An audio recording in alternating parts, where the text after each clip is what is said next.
This is the new Zoom H5 Studio. Compact, lightweight and surprisingly powerful.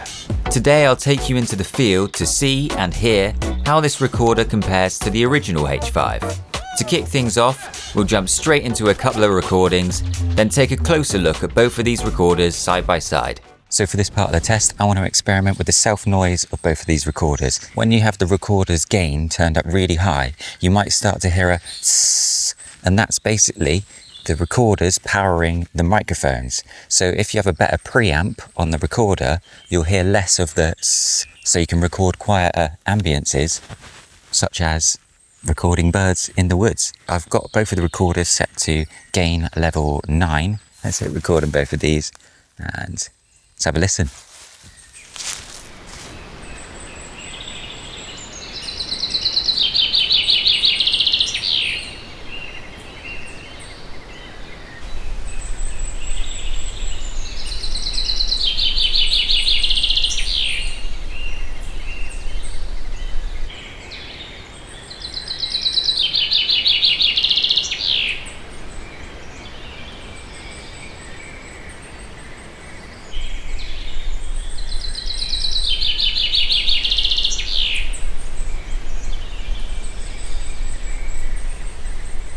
I'm going to talk kind of quiet now because I've just seen a bird of prey fly into the tree over there, and I'm going to do a test of the XY capsules, so the width, because we've got a little bit of call and response from either side of this path. And yeah, let's hit record now because I'd love to get a recording of that bird. So yeah, let's do that.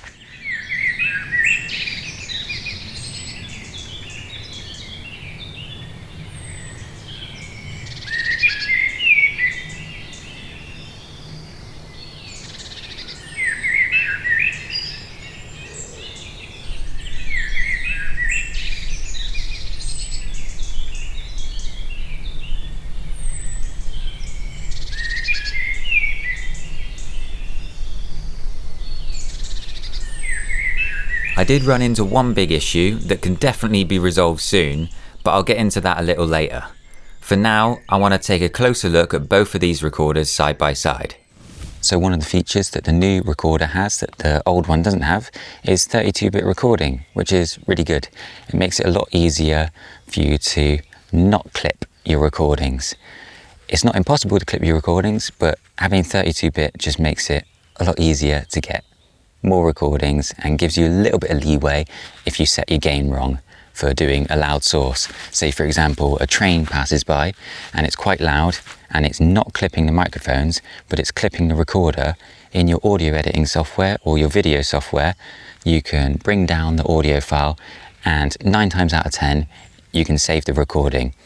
If you've clipped the microphones, then 32-bit doesn't matter because the microphones have been clipping. It's not the recorder that's clipping. I do like that the display shows a lot more information compared to the old one, but the problem I find is at the moment I can barely see what's on the screen there, but I can see what's on the screen from an angle on this one. So if I'm like there, I can still see the levels coming through.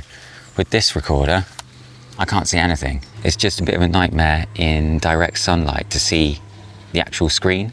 So if there was a setting a little bit like the Zoom H5s where you could turn it to daylight mode and it inverts all the colors so it's white instead of black, that'll make it so much easier to see. So if that's a software update that can be done, please do it, Zoom, because that'll make it so much easier to do field recordings out in the sun. Another thing I'd really love to see introduced on a software update would be polyfiles.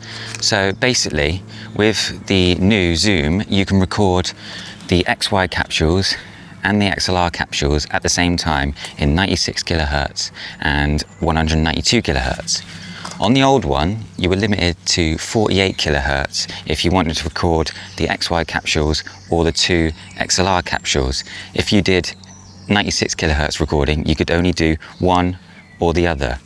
But with the new one, you can record all of it. So at the moment you can see I've got the mic turned on, which is these XY capsules, and then I've also got 1 and 2 turned on.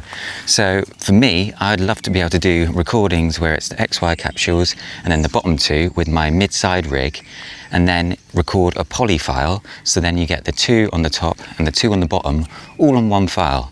At the moment, you just get a folder which has a stereo of the top 2 and a stereo of the bottom 2, which makes it a bit of a pain in the ass when I'm trying to do metadata. It's just easier if it was all one file, but at the moment you can't do that. You can do it on the F series recorders, but the H series, the handy recorders, don't have this option.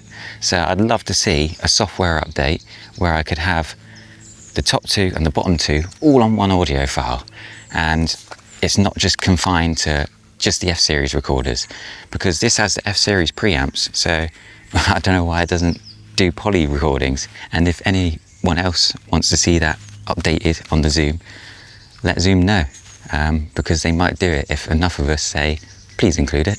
I think another good thing to compare with both of these recorders is the overall build quality.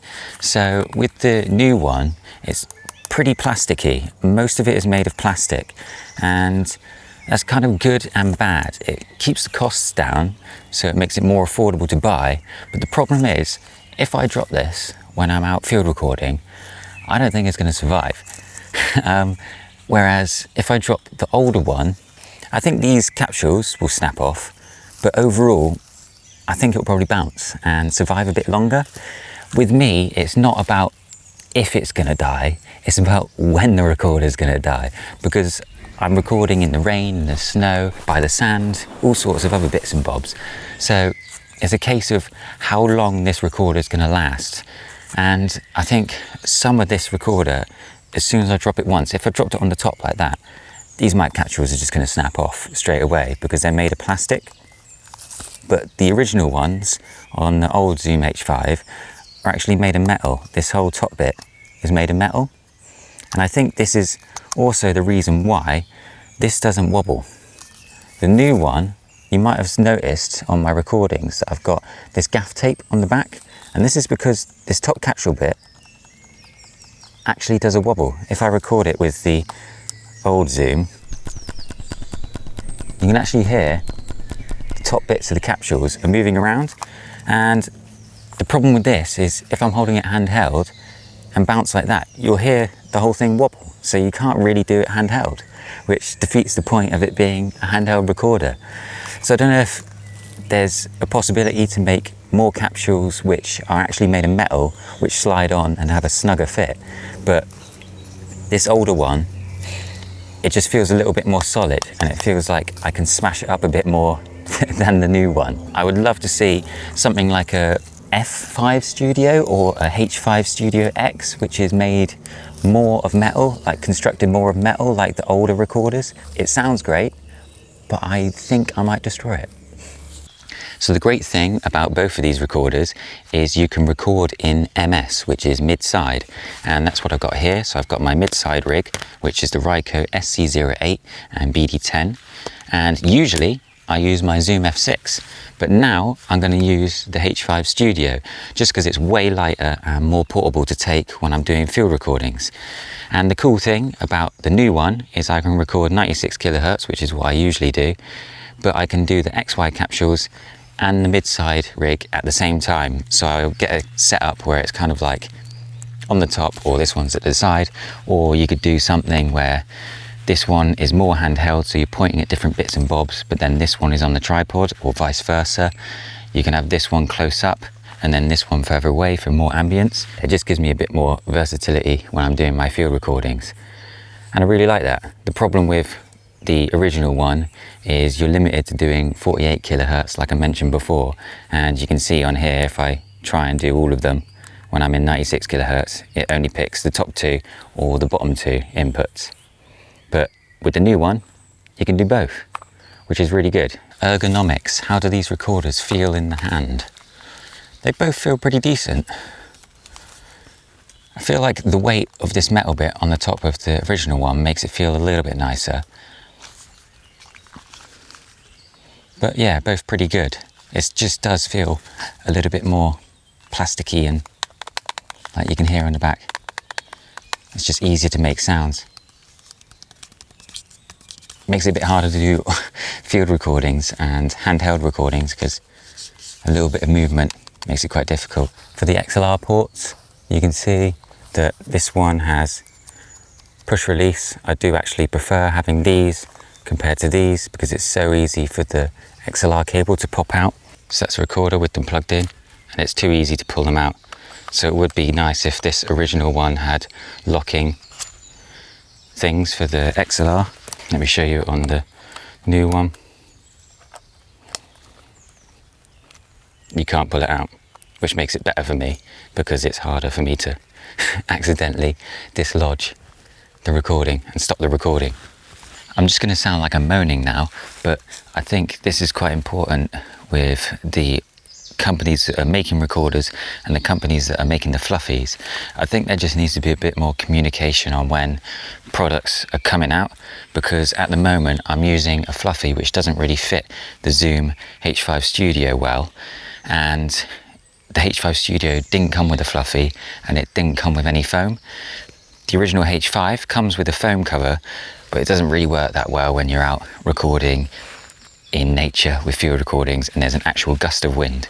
So at the moment, I know that the companies Bumblebee and Radius, I sent them some size measurements of the recorder, are working on some fluffies which will fit the recorder properly, but it would be nice if companies would talk to each other and say, this is when this is coming out, can you make a fluffy for it? So then when it comes out, there's actually products that we can use, because at the moment it's a little bit bodge. I'm using one which doesn't really fit it that well, so the recordings aren't the best that I could get out of the recorder. So yeah, it's just a bit annoying. So I think we've heard more than enough from me. Let's crack on and explore this woodland, because there's lots of lovely birds and watery bits to record. So now I'm going to record just in front of this small stream. So there's a small stream running here and the birds are chirping in the distance, so it might give it a nice little atmosphere with the water running from left to right, and then you've got the birds chirping. I'm going to stand away from this stream though, because I'm going to get eaten by sandflies and mosquitoes. So yeah, I'm going to stand over here.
This is going to be a nice spot to do some bird recordings, because there's a stream just over to our left, little gentle running stream, and I think it'd be quite nice hearing a little bit of that in the distance whilst I'm recording the birds up here. Let's get this one set up, and then in a minute we'll do some mid-side recordings.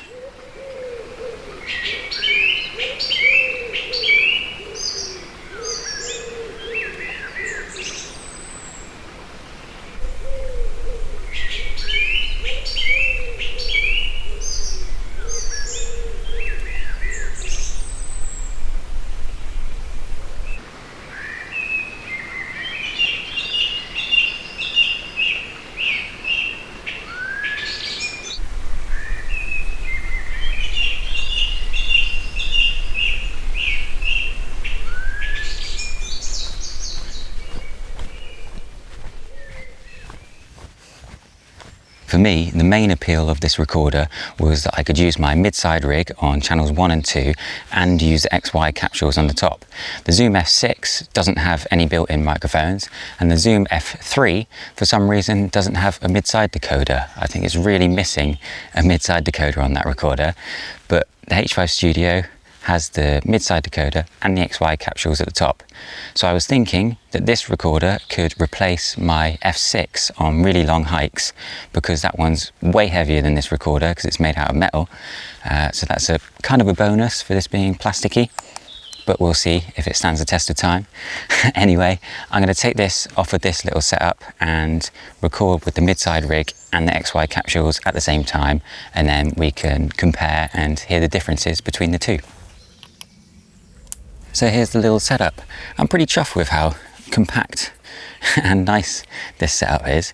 So I can record with the mid-side rig at the same time as recording with the XY capsules. So the mid-side rig is the Rycote SC08 and Rycote BD10, and it's going into the H5studio through channels 1 and 2. So channel 1 is mid, channel 2 is side. If you increase or decrease channel 2, it increases the width or makes the width narrower. You can link channels 1 and 2 together as well, and I've got the XY channels linked, so when I turn at one, it will turn at both of them. So while I'm already here, I might as well get some recordings of this. We've got the birds chirping over in the distance, but then we've got a bunch of flies and other little insects gathered around here, and I'm going to record with the XY capsules and the MS rig. So the MS rig is on 8 on the gain, and the XY capsules are on 9. The input other channel ones, yeah, I'm just talking bollocks now. Guys, let's leave it and get it recorded.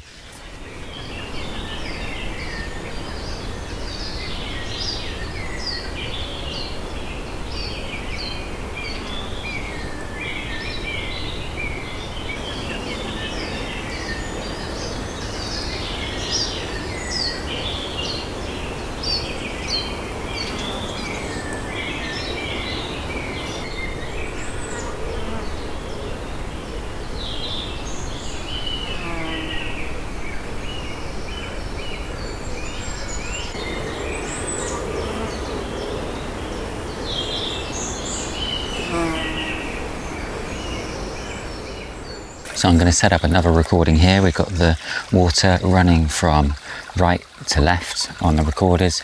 I've got the MS rig and the XY capsules, and it's flowing through these rocks and sploshing just in front of us. So let's do a recording of that because it sounds really nice.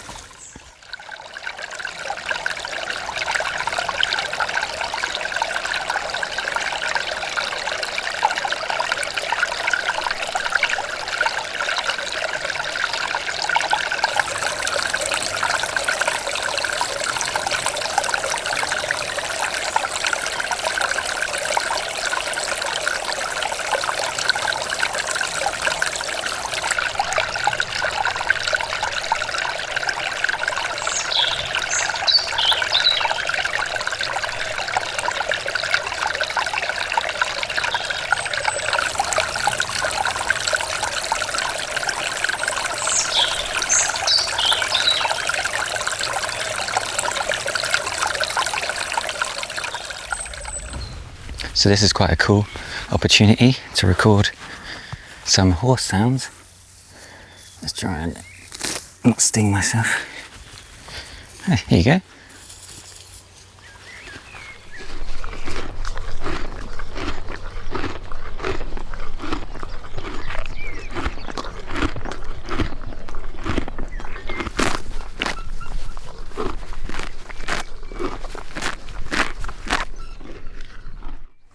Okay, see you later.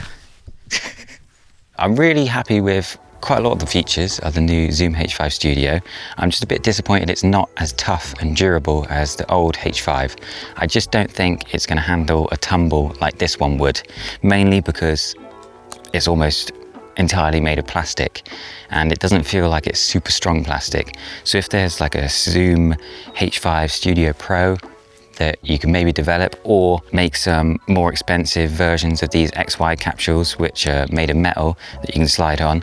These are the main things which I think will die if I drop it. The fact that it wiggles is a little bit annoying, so if some can be updated for like a metal version, that'd be sick. Another thing I'd love to see is getting poly files on this recorder, so I can have the XY capsules and my MS rig on the same file when I'm recording. I don't want to have it in folders because it just becomes a nightmare when I'm trying to add metadata. So if all of you sound recordists and sound designers and field recordists could message Zoom saying, update it so it's got poly files, then they might actually update it in a firmware update. The reasoning behind this was, this is a handy recorder, so they're trying to keep it nice and simple, but I didn't really understand that because this has the F-series preamps, so it didn't really make much sense to me why this one doesn't record in poly. If you do end up going for the original H5 Studio instead of getting the new one, this one's about 150 quid and this one's roughly 350 quid. So I bought this one new as a comparison with this one. Zoom sent this one out to test. But if you do end up getting the original H5, check out Jonas's video. I'm going to link it up on the screen now because he does a really good in-depth video, because he's had that recorder a lot longer than I have, and he knows some little tips and secrets of the recorder and some of the good things and some of the bad things about it. So check that video out. Also, I'm going to link on the screen Ryan Garner Sounds video on the H5 Studio. He done a really cool little bodge with an O-ball, so it's these cheap little balls you can get on Amazon, and he put a big fluffy over the top. That's actually a good segue into the fact that we need Zoom, Tascam, all the mic companies to start talking more with the wind fluffy companies, because this recorder has just come out and there isn't a fluffy that fits it. So it just doesn't make much sense to me. Why isn't there a fluffy that fits it? So I'm having to wait for Bumblebee and Radius to build something which fits this properly, and I can get some better recordings out of it. But yeah, anyway, rant over. That should probably do it for this video. I'm going to use this recorder in some more hikes and other videos. So yeah, let's sign off with peace out, big loves, and cheers again for watching. In a bit.